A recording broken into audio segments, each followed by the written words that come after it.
Hello, welcome to మాతో ప్రయాణం.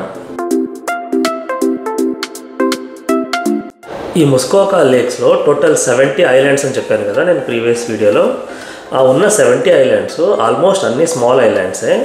But ఆ ఉన్న 70 ఐలాండ్స్లో ఒక స్మాలెస్ట్ ఐలాండ్ని చూసాం మేము. అది నేను చూపిస్తాను. అది ఎంత స్మాల్ అంటే ఆ ఐలాండ్లో ఒక చిన్న హౌస్ ఉంటుంది అంతే. ఆ హౌస్ తప్ప ఆ ఐలాండ్లో ఏమీ ఉండదు. అంత చిన్న ఐలాండ్ అది. సో అది నేను నెక్స్ట్ ఇంకా చూపిస్తాను. అది ఎంత చిన్న ఐలాండ్ అంటే ఒక స్విమ్మింగ్ బాగా వచ్చే అతను ఆ ఐలాండ్ చుట్టూ ఒక 2 రౌండ్స్ ఈజీగా వేయగలడు. అంత చిన్న ఐలాండ్ అది. అది నేను నెక్స్ట్ ఇంకా వెళ్తూ చూపిస్తాను. ఓకే, ఇది కాదు, ఇది యాక్చువల్లీ కొంచెం పెద్దగానే ఉంది ఐలాండ్. దీనికన్నా చిన్నదన్నమాట. చూపిస్తాను నేను తర్వాత. ఇంకోటి ఏం చూశానంటే ఇప్పటివరకు మనం చూసిన ఇల్లులన్నీ ఒక సింగిల్ గరాజ్ లేకపోతే 2 గరాజెస్ ఉన్న ఇల్లులు, చిన్న ఇల్లులే.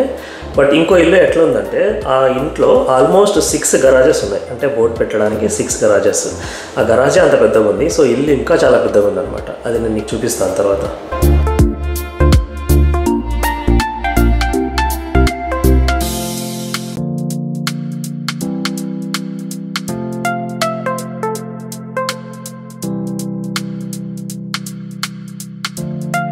ఇక్కడ అమ్ము వచ్చేసి ఈ బోట్కున్న గేట్ని చూపిస్తుంది. సో అక్కడ బయట నుంచి లాక్ వేసారనమాట. సో అది క్రూ మెంబర్ మాత్రం ఓపెన్ చేయగలడు. సో సేఫే. సో ఇక్కడ చూడండి, ఈ లేక్ మధ్యలో ఎంత పెద్ద రాళ్ళు ఉన్నాయి. సో ఇది బోట్ వెళ్ళేటప్పుడు ఇవన్నీ చూసుకొని వెళ్ళాలి. సో మనం రోడ్లో వెళ్ళేటప్పుడు గుంతల్ని చూసుకుంటూ వెళ్తాం కదా, బైక్ మీద కానీ కార్ మీద కానీ. సో అట్లా ఇక్కడ బోట్లో వెళ్ళేటప్పుడు ఇట్లాంటి రాళ్ళని చూసుకొని వెళ్ళాలి.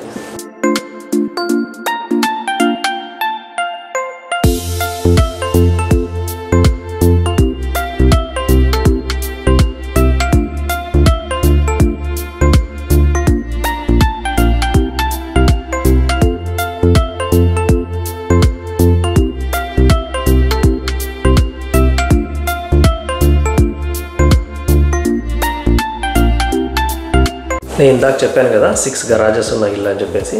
ఇదే అది. ఇది యాక్చువల్లీ ఇల్లు కాదు, గరాజ్ ఏరియా మాత్రమే. పైన కూర్చోవడానికి అంతా ప్లేస్ పెట్టుకున్నారు. ఇల్లు యాక్చువల్లీ ఇంకా పైన ఉందన్నమాట. అది సరిగ్గా కనపడట్లేదు. ఇప్పుడు మీరు జూమ్ చేసి చూస్తే కనపడుతుంది పైన చూడండి. సో గరాజే ఎంత పెద్దగా ఉంటే ఇల్లు ఇంకెంత పెద్దగా ఉంటుంది అసలు.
ఇక్కడ చూడండి, ఇది ఏదో ఇల్లుని అండర్ కన్స్ట్రక్షన్లో ఉన్న ఇల్లు ఇది. సో ఇక్కడ కెనడాలో ఇల్లులన్నీ ఆల్మోస్ట్ అన్నీ వుడ్తోనే ఉంటాయి.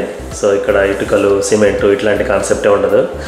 సో మొత్తం వుడ్డే అనమాట. ఇది యాక్చువల్లీ చలికి తట్టుకోవడానికి ఇట్లా వుడ్తో చేస్తారు. వుడ్తో చేసినప్పుడు మనకు బాగా ఇన్సులేటెడ్ ఉంటుంది అనమాట లోపల. అంటే బయట ఎక్కువ చలి ఉన్నా లోపల అంత చలి అనిపించదు.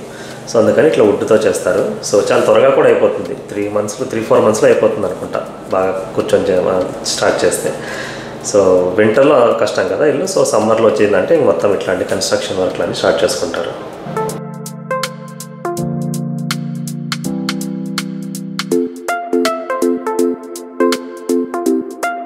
ఈ బోట్ని పోర్ట్ దగ్గర స్టాప్ చేసే టైంలో ఇక్కడ ఒక సైడ్ వాక్ ఉంది కదా చిన్నది, దీని మీద వాక్ చేసుకుంటూ వెళ్తారనమాట crew member.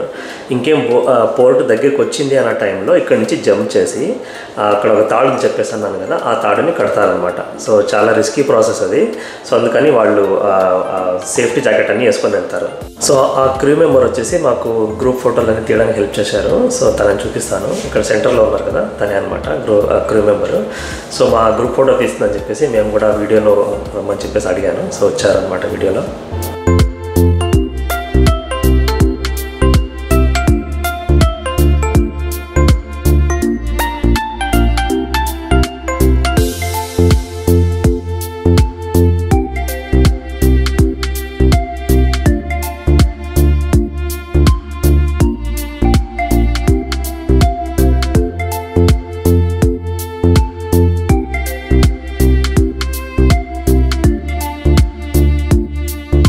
So boat ride అప్పుడే హాఫ్ దూరం వచ్చేసింది. సో ఇప్పుడు ఇక్కడ నుంచి యూటర్న్ తీసుకోవాలన్నమాట. చూపిస్తాను నేను మీకు.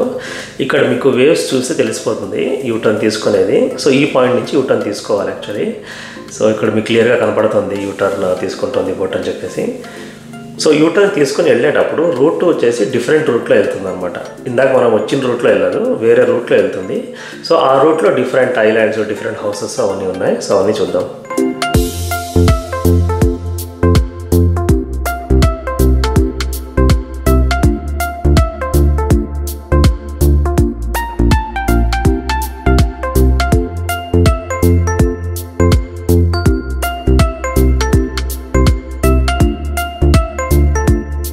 ఈ బోట్ రైడ్ని బుక్ చేసుకోవాలంటే muskoka-cruises.com అనే సైట్కి వెళ్ళి బుక్ చేసుకోవాలి. ఈ లింక్ నేను డిస్క్రిప్షన్లో పెడతాను. ఆ టికెట్ ప్రైస్ వచ్చేసి పెద్దవాళ్ళకి $45, టీనేజర్స్కి $35, తర్వాత 4 to 12 years ఉన్న ఏజ్ వాళ్ళకి $20, తర్వాత 0 to 3 years ఉన్న వాళ్ళకి ఫ్రీగానే ఉంటుంది. ఈ బోట్ ఎక్కేటప్పుడు లంచ్ చేయడానికి టైం దొరకలేదు, అందుకే తినలేదని చెప్పేసి అన్నాను కదా నేను. ఆన్ టైంలో రీచ్ అయ్యాము. సో బోట్ స్టార్ట్ అయిపోయింది. పిల్లలు ఇక్కడ చాలాసేపు ఆకలికి తట్టుకున్నారనమాట. 1.5 hour రైడ్ కదా ఇది. సో అందుకని చెప్పేసి ఇంకా చిప్స్ తీసుకున్నాము. ఈ బోట్లో చిప్స్ మాత్రమే దొరికాయి, ఇంకేం దొరకలేదు. సో ఈ బోట్ రైడ్ అయిపోయిన తర్వాత అక్కడ ఒక పార్క్ సెలెక్ట్ చేసుకున్నాము. ఆ పార్క్ వచ్చేసి ఎక్సలెంట్ వ్యూ అనమాట. సో ఫ్యామిలీతో టైం స్పెండ్ చేయడానికి చాలా బాగుంది ఆ పార్క్. అందులో బీచ్, తర్వాత పిల్లలు ఆడుకోవడానికి పార్క్, తర్వాత వాలీబాల్ కోర్ట్స్ ఇవన్నీ ఉన్నాయన్నమాట. ఆ పార్క్ వీడియోస్ అన్ని నేను ఇంకో వీడియోలో పెడతాను. ఇదే ఆ క్యాప్టెన్ కంట్రోల్ ఏరియా అనమాట. సో అతను వెళ్ళి అడుగుదాం అనుకున్నాను, ఇది ఎట్లా వర్క్ అవుతుంది కొంచెం ఎక్స్ప్లెయిన్ చేస్తారా అని. బట్ ఎందుకో చెప్తారా చెప్పరా అనిపించింది, అడగలేదు నేను. సో నెక్స్ట్ టైం గ్యారంటీగా వెళ్ళినప్పుడు ఒకసారి అడిగి ఎట్లా వర్క్ అవుతుందని చెప్పేసి అడిగి ఒక చిన్న క్లిప్ పెడతాను. తర్వాత ఇక్కడ మీకు లెఫ్ట్ సైడ్లో అక్కడ కనపడుతున్న కార్నర్లో అదే ఈ బాత్రూమ్. చాలా నీట్గా ఉండింది అనమాట. రైట్ సైడ్లో ఉన్నది వచ్చేసి ఇక్కడ ఇదే చిన్న బార్ అనమాట. ఆ బార్లో మనకు డ్రింక్స్ తర్వాత చిప్స్ అన్నీ దొరుకుతాయి.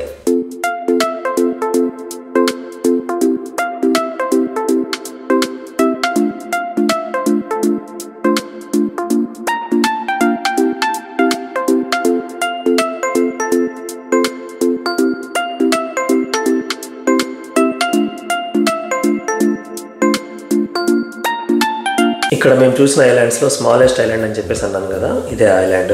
రైట్ సైడ్లో ఉన్నది కాదు, లెఫ్ట్ సైడ్లో ఉన్నది చూడండి. సో ఈ ఎంటైర్ ఐలాండ్లో ఒక చిన్న ఇల్లు ఉంది అంతే, ఇంకేం లేదనమాట. సో బాగా స్విమ్మింగ్ వచ్చే అతను ఈజీగా ఈ ఐలాండ్ చుట్టూ ఒక 2 rounds వేయగలడు. అంత చిన్న ఐలాండ్ ఇది, చాలా బాగుంది ఇది. తర్వాత ఇంకోటి ఏంటంటే అన్ని ఐలాండ్స్ వచ్చేసి ఆ వాటర్ లెవెల్ కల్లా కొంచెం హైట్లో ఉన్న ఇల్లులు అనమాట. ఈ ఇల్లు వచ్చేసి ఆల్మోస్ట్ వాటర్ లెవెల్లోనే ఉందన్నమాట ఆ ఇల్లు.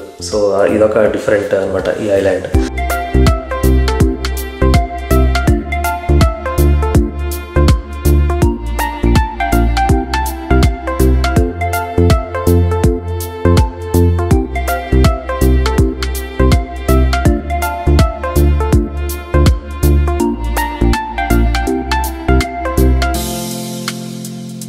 ఇక్కడ చూడండి, ఈ ఐలాండ్లో 2 చైర్లు వేసుకున్నారు. ఈ వ్యూని చూస్తూ కూర్చొని టైం పాస్ చేయడానికి.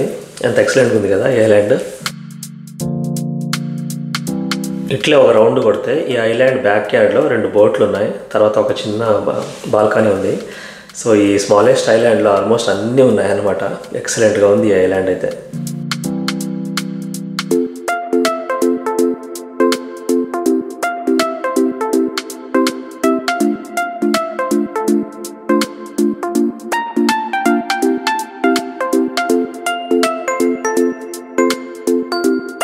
మీరు ఇంకా ఈ ఛానల్కి సబ్స్క్రైబ్ చేసుకోకపోతే ప్లీజ్ ఈ ఛానల్కి సబ్స్క్రైబ్ చేసుకోండి. సో కెనడాలో ఉన్న ఇట్లాంటి ఎక్స్ట్రాఆర్డినరీ ప్లేసెస్ అన్నిటిని కవర్ చేసి ఈ ఛానల్లో అప్లోడ్ చేస్తాను. సో ప్లీజ్ ఈ ఛానల్కి సబ్స్క్రైబ్ చేసుకోండి.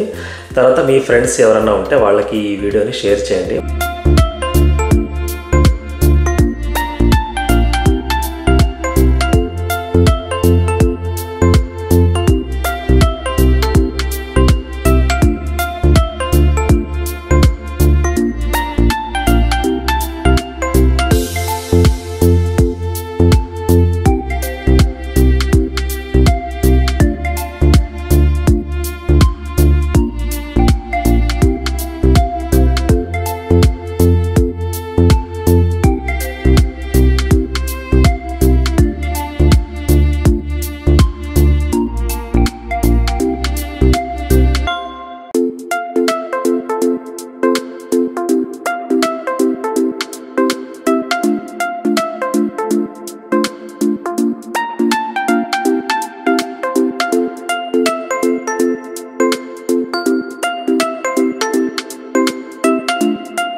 Thanks for watching this video. Take care. Bye bye. See you.